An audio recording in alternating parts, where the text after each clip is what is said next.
Hello and welcome to the Unofficial Game Pass podcast, where each week we look at a game from Game Pass and let you know our thoughts about it, whether you should pick it up and play. This week we're looking at Yakuza 0, which is the first... No, actually it's not. It's the first chronological title in the Yakuza series. The Yakuza series being a many title saga now. The story of protagonist Kazuma Kiryu is involved in Yakuza 0 to Yakuza 6, and they have recently moved on to a different narrative with a different character with Yakuza Like a Dragon. Of course, Yakuza 0 through to Yakuza Kiwami 2, 3, 4, 5, 6, they are now all on Game Pass, so we are playing the prequel, Yakuza 0, and it is, I believe, Odhrán, our first ever experience of a Yakuza game. We are not initiates of Yakuza already. And yet, what a strange game to jump into, because it's... Oh, go on, Odhrán. Tell me what you thought of Yakuza. I'm dying to hear it. I went into Yakuza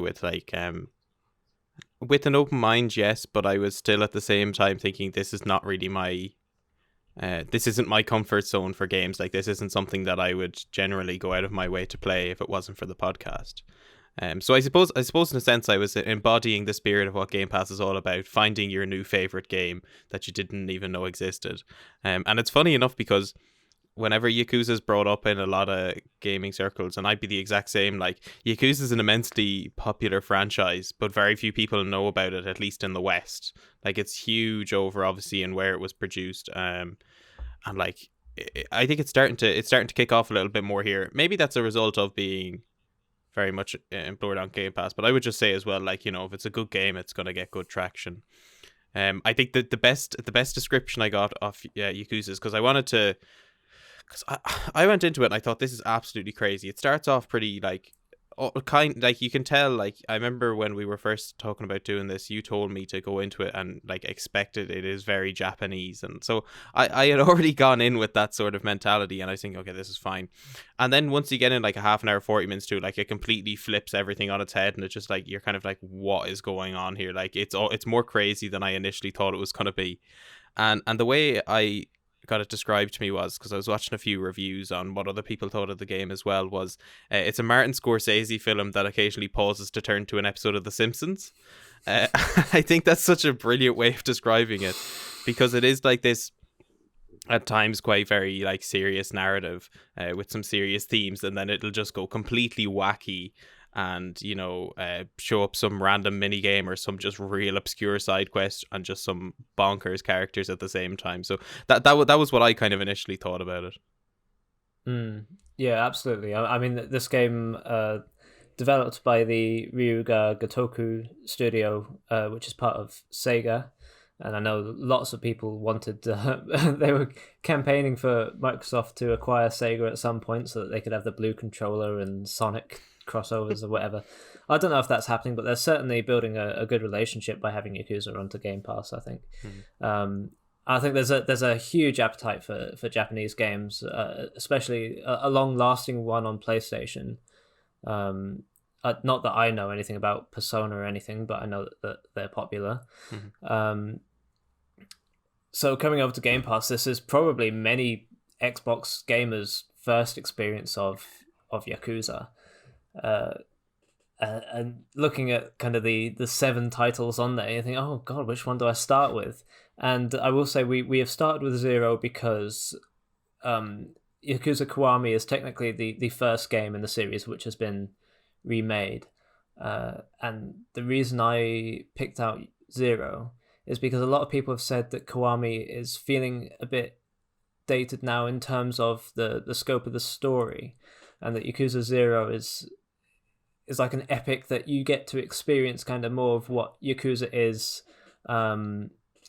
because obviously I think they brought it out after Yakuza 5 or Yakuza 6, so their writing in the actual stories had developed a lot since then, and they were developing the characters much more fully by then. So the actual story of this game, when we boot the game up, we start off with Kazuma Kiryu, who is a member of a Yakuza family, a mafia family in Japan. And he beats this guy up, and then he walks around Kamurocho with blood on his face, and everyone's looking at him. And then at the end of the evening, he finds on the news that the person he was beating up for money has been murdered, and tries to get framed for murder.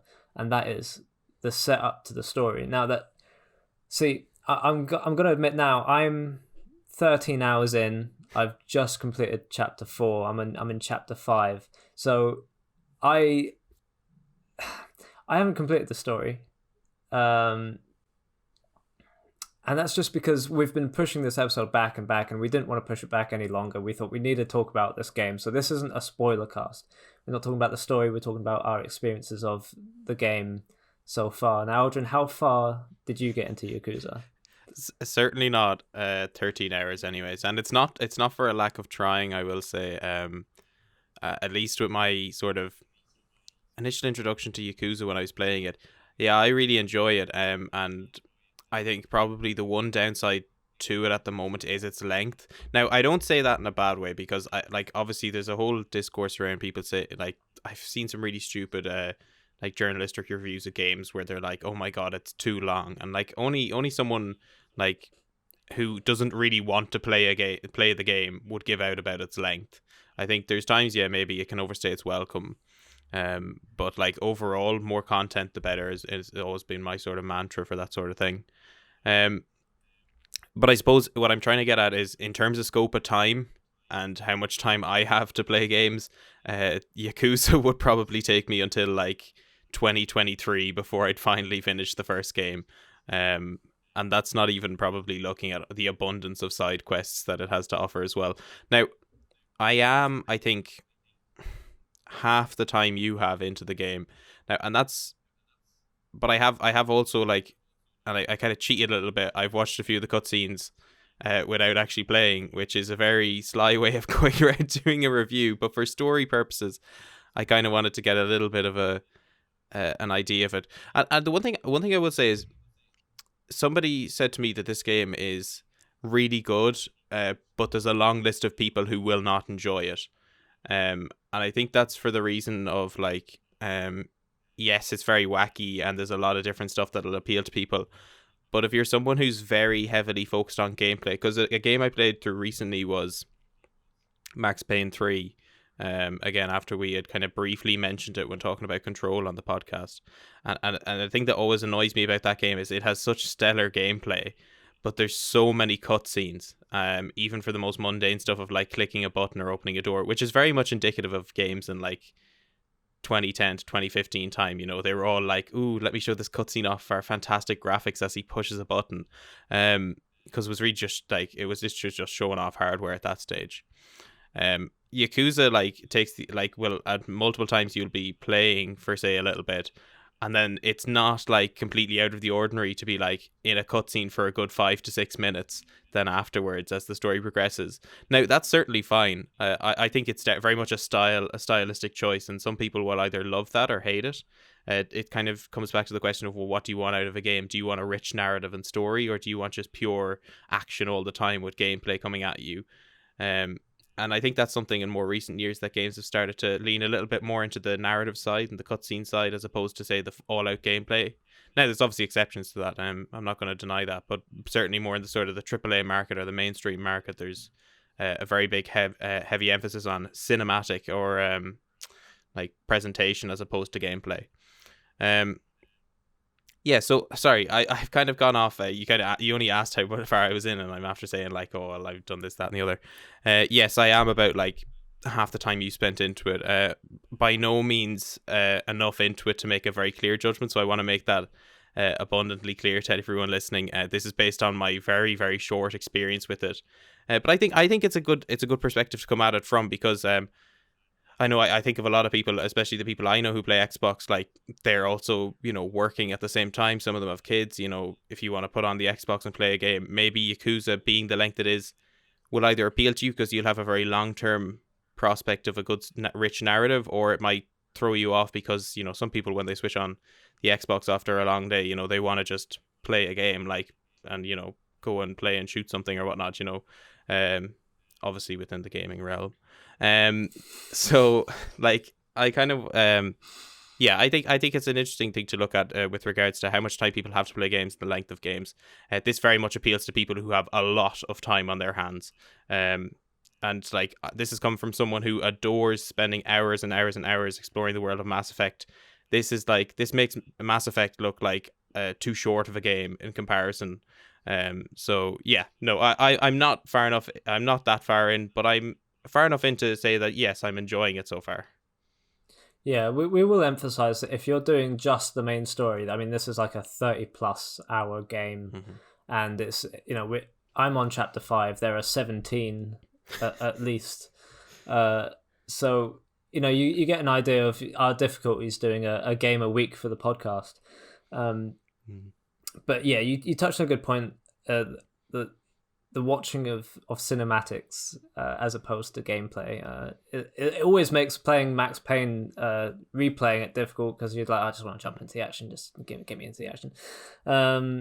For this game, that there's quite a weird thing going on in the cutscenes, because when you boot up the game, you're exposed to kind of the 3 different types of cutscene that are in this game.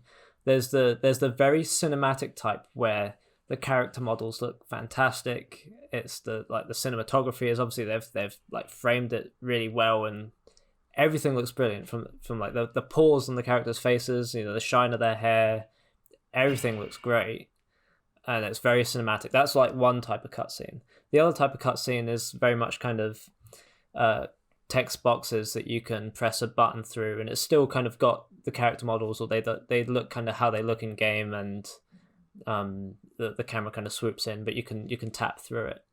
The third type of cutscene, which they don't use as much, and I think they kind of use at the beginning, but quickly it kind of fades out, is kind of this like book-like cutscene where you've got like a straight image and there's like some text coming up, which is very strange. That's a bit jarring compared to the other cutscenes, I must say. But that there are, you know, every time you get into a cutscene in this game, my screen dims for how long it is. And I was like, oh, it's gone dark. Oh, it's because this cutscene has played for so long that I haven't touched the controller. And it is like watching a film. What it is a Japanese epic crime saga, basically. So if you love The Godfather and you want kind of like a Lord of the Rings Godfather, let's say, I don't know if that's fair, then this, you know, you probably love this, you know, a mafia story set in Japan, which has you switching, you actually switch between 2 characters. So you start off playing as Kazuma Kiryu, and then you play as Goro Majima, and both of them have interesting narrative arcs and different play styles, which I'll get into later. But it is very much like watching a film, and obviously it's not dubbed, so you will be reading all the Japanese. I believe some of the films are dubbed, some of the games are dubbed, but this one isn't. So can I just say on don't that? Don't get me wrong. There. Renee, sorry, go on. I'll talk after. I will just say that, you know, there are times when you look away from the screen and then you look back and went, oh shit, I've missed 3 lines of dialogue or whatever. Or, you know, there have been times where I've been playing late at night and I've sort of been tapping through a conversation and I've fallen asleep, and I wake up and I'm out of the conversation. I'm like, oh, damn it. I've missed part of the story. But yeah, go on. You know, I was just going to say, because I'm very happy that a game like this is in the language of origin as opposed to being dubbed. I don't know, maybe it's a personal preference from me, but I've always enjoyed when either film or TV, rather than kind of dubbing themselves into, say, English or whatnot, they hold on to the actual creator's language and then have subtitles underneath. I think at the Oscars, I think the director of Parasite, whose name escapes me, and I really am sorry that it does. But I think he said something like, "There's a vast world of excellent movies if you get over the fact of subtitles." Because people just because like I think that was the first time a foreign film had won Best Picture, and like they were all just like, I think they were just kind of giving out to people. I think even when he went up for his acceptance speech, he was like, "Oh, half the people in here will have to read the subtitles when they go home to understand my speech." But like, it's so much better though, because oftentimes I think the other option is that um I think, I don't know, have you seen that BBC show Chernobyl, or Sky No. show? Yeah, so Chernobyl, and sorry, this is this has an overarching point by the time I get to the end, but Chernobyl has an amazing story, obviously surrounding the nuclear crisis in Chernobyl, and it's obviously everyone knows that the whole thing surrounding that is during the Soviet Union and in Russia, and everyone's speaking Russian and whatnot. But the one thing about it is that it's in English and everyone has British accents. And there was a lot of people were kind of saying this is a weird thing to do because, like, obviously it's in Russia. Why are they speaking English with British accents? And I think the director of that show justified it by saying it would be a lot worse if these people speaking English were to, say, put on Russian accents, because it would rip you out of the heart of that story. So I think that's an important thing to note. I think there's two good ways of really presenting a story that doesn't take place in an English-speaking Western nation, is to, like, either one, have it in the language of origin and just have subtitles, and get over yourself if you're not going to be arsed to read, like, and then the other option is to kind of have it in English but keep everyone's accents, which I think is fine if you're just trying to if you're trying to push a narrative around it. It's obviously someone's accent isn't really the biggest proponent of anything. At least in Chernobyl's case, I didn't think so. But I am happy that it sticks to its guns with regards to its language of origin, because I prefer to experience a foreign title as a foreign title without it trying to appease me and trying to change itself into more of a Western title, because the whole idea of art is that it's going to expose me to, say, different ideas or different pieces of say, culture or whatnot that maybe I amn't so exposed to. Yeah, no, I definitely agree. I love Parasite, and I love many kind of foreign language films. The trouble I have with Yakuza is that it's very difficult for me to it's fine reading the subtitles, but because they're spoken in a different language, I can't, like, many of the ways I consume entertainment is the inflection of the voice of the character, and because it's in a foreign language, I'm not hearing kind of the where they dwell on certain words or how things are said. So, and I rely on the acting of the actors a lot for that. And so when you're presented with kind of graphical faces, which are never going to be as expressive as actors, I do find it there's a slight disconnect for me. I just like, I don't know, I feel like if I was offered an English dub, and I know that Mark Hamill has voiced Majima in one of the games, and that they've put a lot of effort into the English dub of Like a Dragon. I don't know. I'd be interested to see if it was an option I could turn on and off, because I think that sometimes I want it in the Japanese, and sometimes I'd like certain moments I'd like to be heard in English, and that's just well, yeah, I don't know, personal preference really. Yeah, but for sure. Yeah, but talking about the actual gameplay of this game, it's quite a strange one. I'm just thinking about how to approach it, because basically what you've got in this game is like a beat 'em up, right? So it's like, I don't know, what game jumps to your mind when you want to compare kind of the Yakuza gameplay? Is there a game you think of that is similar? See, it's so difficult. I don't think there's a game I would compare Yakuza with, probably because it is just so different in a lot of norms. Now, I know the one thing everyone always jumps to when it comes to beat 'em up games, which I think is a poor reflection on gaming society, is that it's everything. If it's a beat 'em up, is always compared to Arkham Asylum, and there's apparently no other the fighting games in that sort of format that requires that. Because I think I was watching the IGN review of this game, and they were like, yeah, Yakuza's fighting's good, but it's not as good as Arkham Asylum. It's just like, well, yeah, like contrary to popular belief, games can have different fighting mechanics than the Batman game. Like, it's like I get what they're coming from, and obviously, comparisons will always be made to like probably something that does an element of gaming really, really well, which obviously those Arkham games too. But I think they're quite different, though. I think the fighting, at least, and the elements that are incorporated are just, it's a different setting, it's a different tone, it's a completely different game altogether. So I don't think I could compare that. With that in mind, though, I can't really think of anything, because I don't play fighting games or at least beat 'em ups that much. I'm a very sort of like traditional like shooter RPG player or whatnot. So fighting games have never really been my speciality. So I don't know. What do you think? Is there anything that kind of jumps to your mind about it? Well, it doesn't have like the base mechanic of a counter, like if you're comparing it with Arkham's combat style. To me, it's quite hard to explain. Really, it's a brawler. It's almost like someone took Mortal Kombat and put it in like a 3D environment where you kind of run around and you hit the enemies, and I kind of alternate between the X and Y button and hope for the best combo, really. And it's basically GTA or Sleeping Dogs without guns, because I think because the culture is different. I think that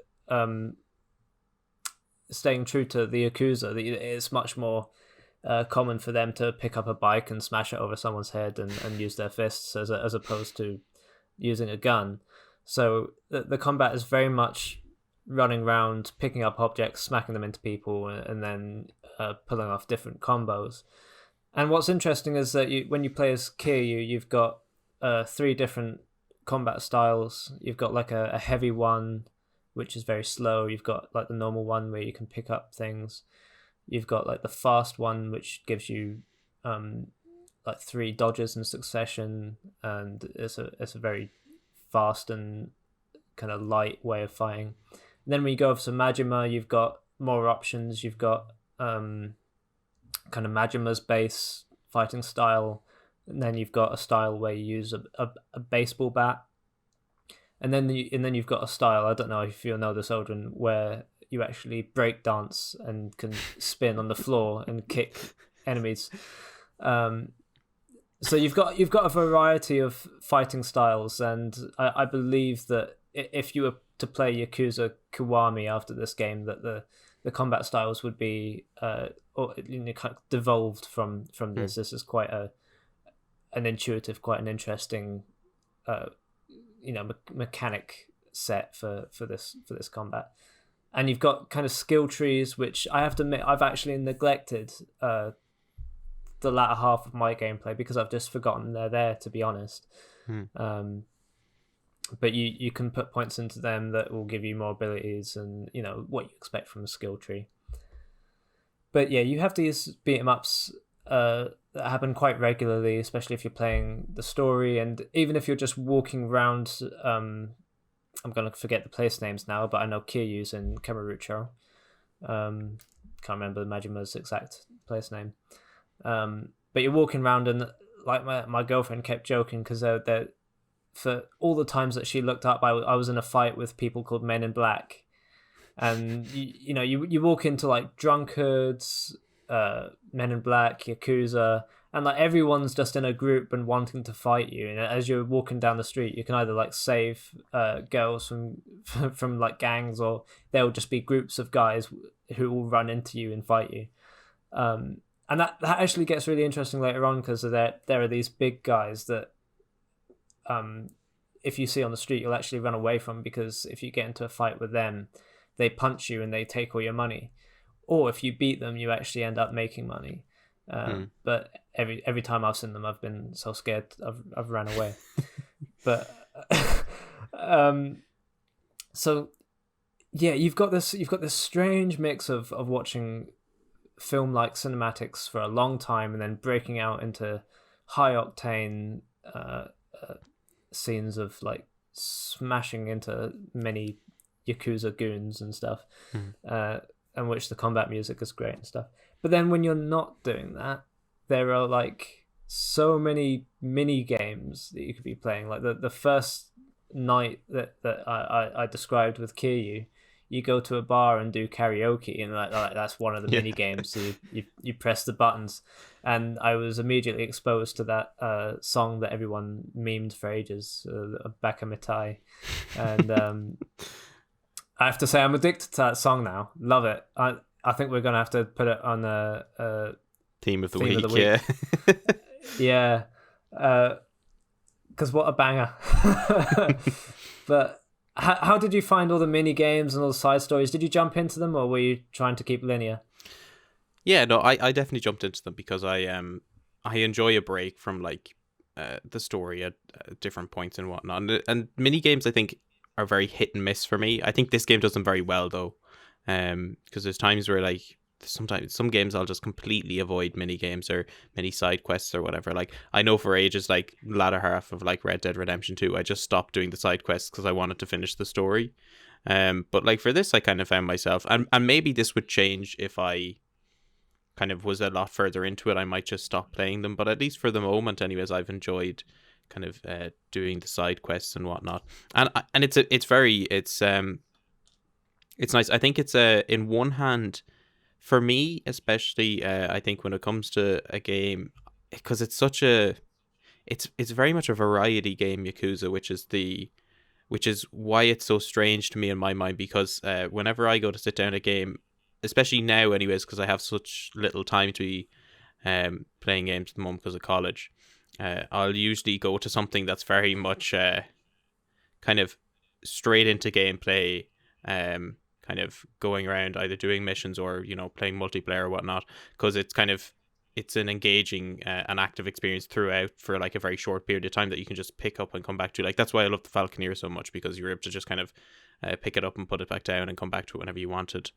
But with regards to this, like it's very much the case where I think I would get through this game a lot quicker if I had like say if it was during like the Christmas break or whatever and I had a lot of time in my hands, I would just like, because I have very good like idea of like whenever I'm on a break, like I'll always in the evenings I'll stick on a game, like a story-based game, and kind of just get lost in it. And I think this is one of those games that kind of has that as its core function, and then there's just this like completely like, as I've already mentioned, like just complete shift in tone or scenery, whatnot, when you go to do one of the mini games. So it's like it has a mixture of both, which is really good in practice, and I'd love to get into a bit more. And I think I will do once I have more time in it. But yeah, no, I really enjoyed them. That's why I think it's kind of a bit hit or miss though, because there's some people I know, for example, if you're I mean, I don't know if you were a Call of Duty player, would you be really looking at Yakuza as a game you play in your mead time? I can't imagine that the average like hardcore Call of Duty player is looking for this. I think for someone who's engaged in very active games all the time, it'll be hit or miss in that sense, because there is so much downtime. Especially with, as you mentioned, like watching, as I mentioned, and you were kind of backing up about watching cutscenes. But I think there's some really good mechanics in it. Like the fighting styles are, they're interesting. I wouldn't say they're the best in the world, but I think they're fun nonetheless, and that's all you want really. Because I think for a game like Yakuza that is very story driven, having this really like over the top complex system to try and get right, and it's there. You can definitely master combat in this game, but you can still go through it like kind of just not doing too crazy a stuff, like. And you'll be able to enjoy it, which is the one thing I love about very story-driven games, is that they're very easy for the casual player to get into. So yeah, sorry, to answer your question, yes, I enjoyed the mini games. I have such a bad habit of doing that now. I don't know why. I'm sorry. I found the combat at times to be very difficult. I don't know how far you got into it. There was definitely a sense. I think at the first kind of boss you go up against, like the climax of one of the chapters, I think I was like, I got him down to like the teeniest bit of health, and I just needed one hit, Hmm. and he defeated me, and it said, "Would you like to go down to easy?" And I went down to easy, and I absolutely wrecked him and felt terrible because I absolutely could have done it on normal, and he had no chance against me on easy. So there's like a steep difficulty climb, I swear. And then when the enemies start getting guns, my goodness. I just got out of a fight with one of the enemies had a gun, and it takes your health down by like a third or more than a third every time he shoots you. So it's like 2 shots, and you need to. And that's the thing about this game is it's like Pokemon, where you need to like buy loads of health stuff so that during a battle you can like heal madly. I think that the general game design is really quite interesting because it's very Japanese, and for a long time I didn't like Japanese game design because you'd get into a game and you'd have to click through loads of text boxes telling you how exactly to play things, and that wasn't really my thing for a long time. I have to admit, still when this game tries to introduce mechanics to me and like the different play styles, there'll be a scenario in which you learn a new combat style, and it's like, well, I know that this scene isn't the main story. I know it's just trying to introduce me things, and like that's the points where I'm like pressing that button, just like skipping through the dialogue, and there is an immense amount of text boxes, which can get frustrating. But I think it's fine. It's just that it's obviously a very Japanese game. It's a very over the top, and it leans into its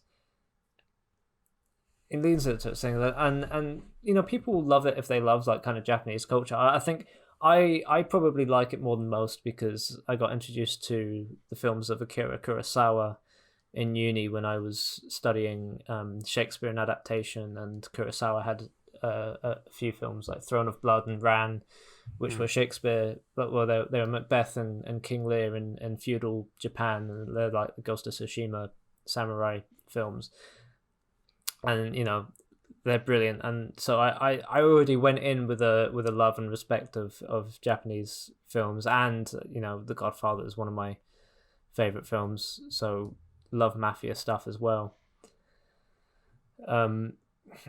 It is annoying when you get out of a main story, or you're going towards a main story mission, and the side missions just, I don't know.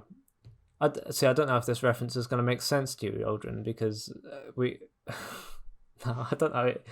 I was going to say, because we have this store called Lush in England. Do you have Lush? Oh yeah. So like bath bomb place, isn't it? Bath bombs, yeah. And you go and like, if you ever step inside a Lush, like the employees like jump at you, like, "Oh, can I help you with anything?" And I swear, every time you go to a main mission in Yakuza, like side mission characters jump out at you like Lush employees, and you're there clicking through dialogue options. And I never take them because it's like, no, I'm trying to do the main missions for the podcast. But the two that I did take were really, really funny, and they weren't combat based. They were entirely dialogue based, where you had multiple options. The first one was a punk band was playing, but like from the singer to the guitarist to like the whole band, they were like the softest students ever. Like they weren't punk at all. So they were like asking you for their catchphrases that they should have to shout to the crowd to make themselves look tough and to fit up to their image. That was really fun. The one I just did, a girl comes up to you and says, "Oh, you got to be my girlfriend. No, you got to be my boyfriend for a day." And I was like, "Oh God, what's this about?" And you say yes, and you end up going to like a dinner date with her and her dad, and you get interrogated by her dad, and there's like a list of things she's told you to so she's already told your dad everything about you, and you've got to memorize the details that she's told her dad. So you've basically got to repeat all the correct information, and that was quite fun. And they're quite fun little scenarios, and it amazes me because I think the writing team must have had so much fun with these games, especially like in all the different situations, because there's so much humor, there's so much like character to to these because, like, say when you do, I've been playing the Batman Arkham games, and when you do a side mission there, once you do your thing, it's over and you go back to it. But then once you play a side mission in Yakuza, the dialogue goes on even after you've done the main thing, and like there's like more writing than there needs to be, but it also rounds off like a completely inconsequential character that you've just met just for this side mission, and yet it's like doing them justice in a little story that's, I don't know, there just feels so much care for it. Like there's so much content in this game. Can you imagine like playing 30 plus hours in Yakuza 0? It's like 17 chapters long story, and that's only one game in a series of 7 of the same narrative that follow Kiryu and Majima.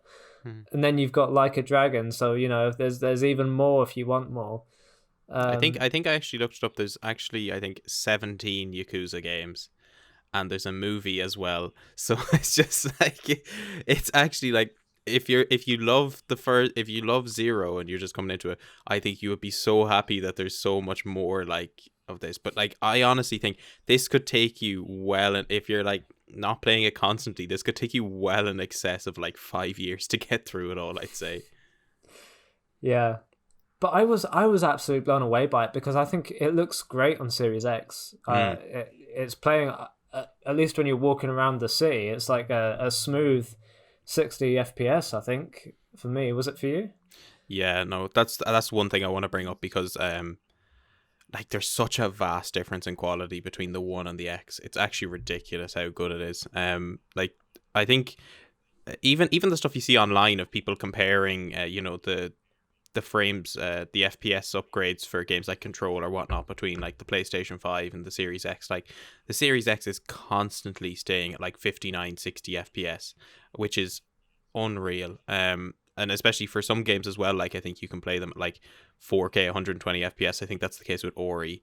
But there's just, I am just, again, and like obviously I'm going to be a little bit biased on this because we have a podcast dedicated around one of their services, but like even still, like I cannot, like I obviously get that exclusives are a big thing, but like if you can't play them properly consistently and they don't work as well as they really should, like, then what's the point? Like this, like you are playing games at the highest quality you can without, say, getting like a very high end PC.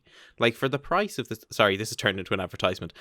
For the price of, say, like the Series X and even the Series S, like, which is about half that price and runs consistently at 60 FPS. Granted, not a 4K, but still a 1440p. Like you're getting such good value for your money, and it's brilliant as well in a sense because. For a long time, at least sort of creators or devs were very much constrained to consoles. I think maybe they still a little bit are by the PlayStation 5. But in terms of the Series X, like, since there's that constraint now on the PlayStation 5, everything on Series X that isn't an exclusive is guaranteed to run almost flawlessly. And that's fantastic to see. Like, but yeah, no, Yakuza runs so well. I didn't come into a single problem with it at all. Granted, it's an older game, but it's not that old. So like you're still expecting it to look quite well. Now, the one thing you mentioned earlier about the cutscenes and how some of them are sort of cinematic stuff that aren't rendered like in game, which I kind of tend to dislike, because of the fact that those kind of cinematic cutscenes, yes, while they look great, if, say, for example, rendering to a certain extent or graphical textures can be upscaled to a point where it looks better. Those cinematic cutscenes can't, because they're stuck at a specific quality or a, sorry, what's the word I'm looking for? A specific not FPS but dimensional quality, so like 1080p, 4K or whatnot. So I would prefer in-game sort of stuff, because that's something I noticed actually recently with Max Payne, is that I had everything upscaled to like the highest quality and the actual in-game looked better than the cutscenes, which is something you probably don't want in your game in the long term. But no, Yakuza, it looks so good, and it, like, one thing, the art style in that game is so vibrant. I love it. From like when you go into like like I know, especially like, because if anyone's ever gone into like some obscure corner shop, not even in like Japan, but in like I know, for example, like they're a lot more prevalent in the UK, where you'll go into these shops that are just brimming, like pretty much overflowing with like just such random shite like on shelves. Like it'll have like especially those ones in like Leicester Square, like that have pretty much like all the fake jerseys hanging out of them. Like there's just stuff that you would never think of buying, but like you can walk in and it'll feel cluttered. I think that's one thing I really enjoyed about playing Yakuza, was just sort of world building art style aspect. Like everything is teeming with color, and then the stuff that needs to look dark and gritty looks dark and gritty.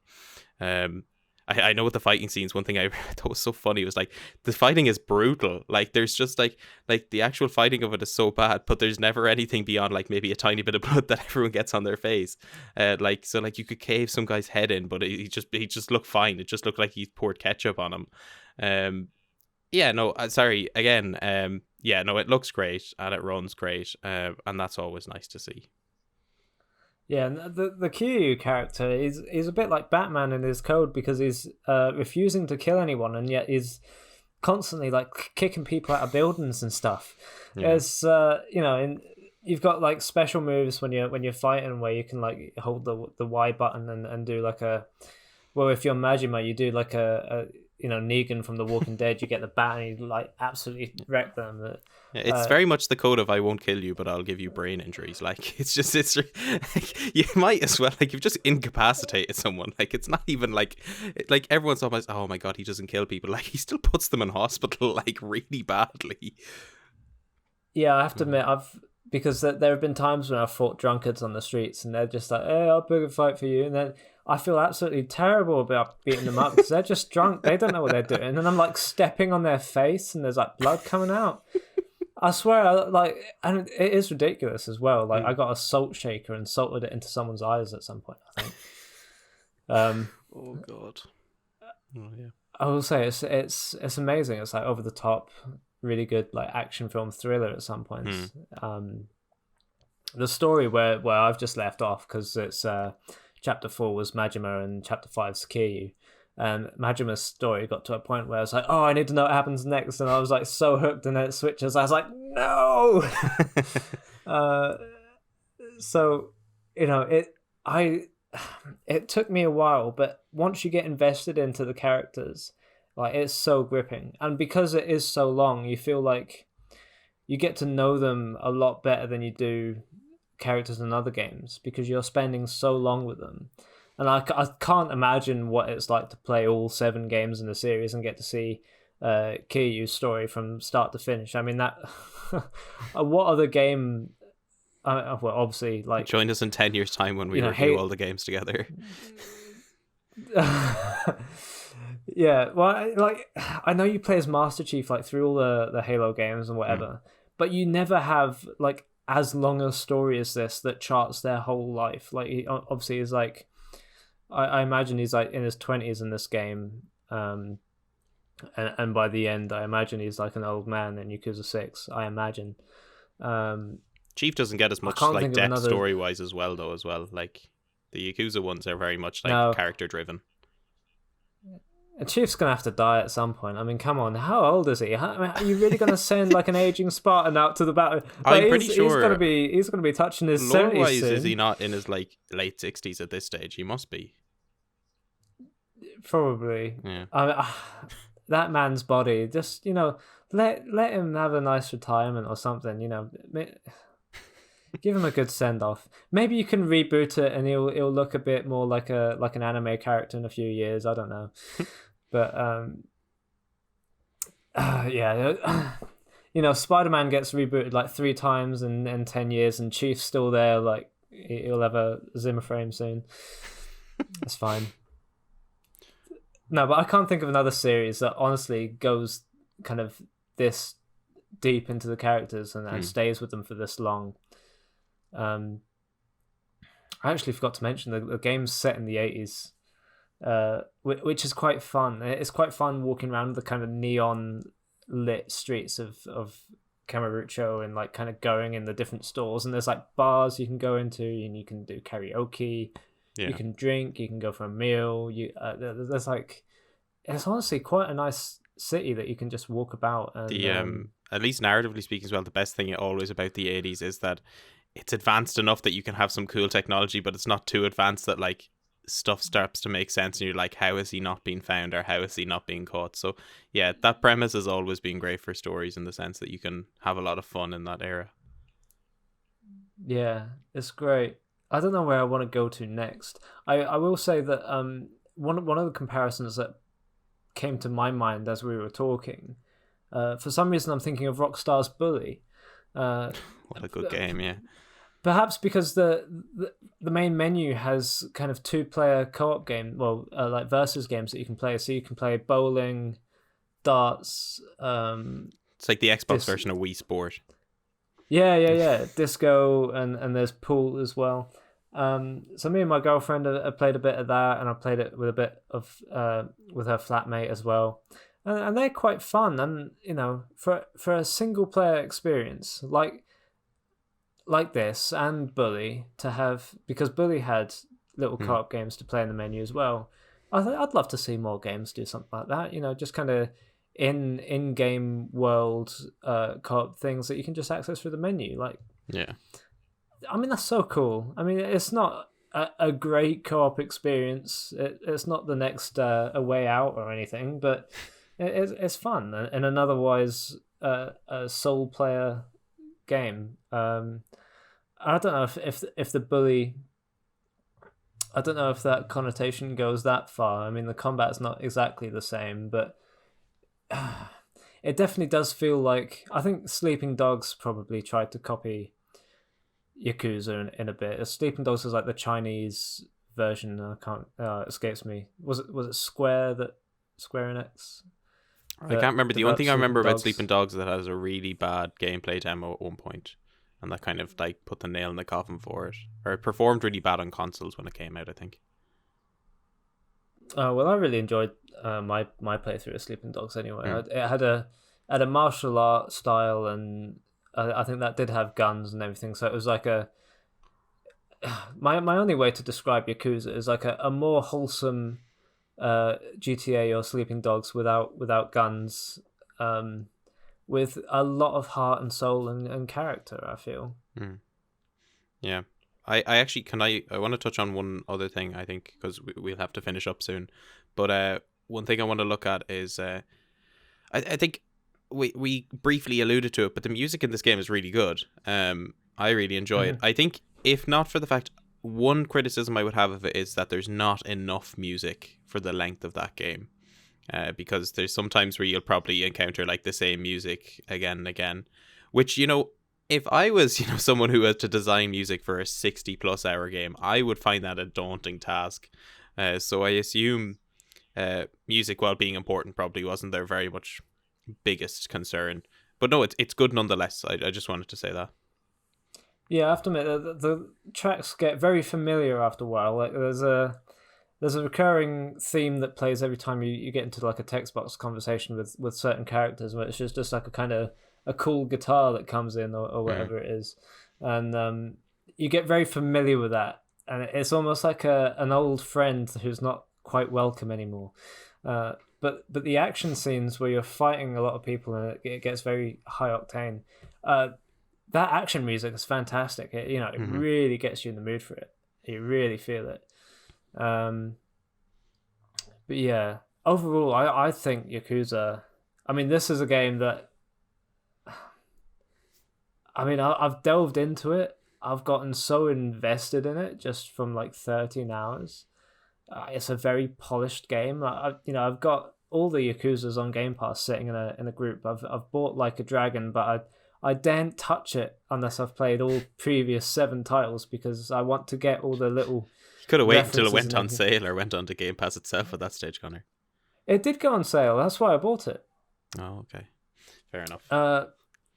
Because I want to support them, because like obviously it's a great thing for, you bring all the previous Yakuza games to Game Pass.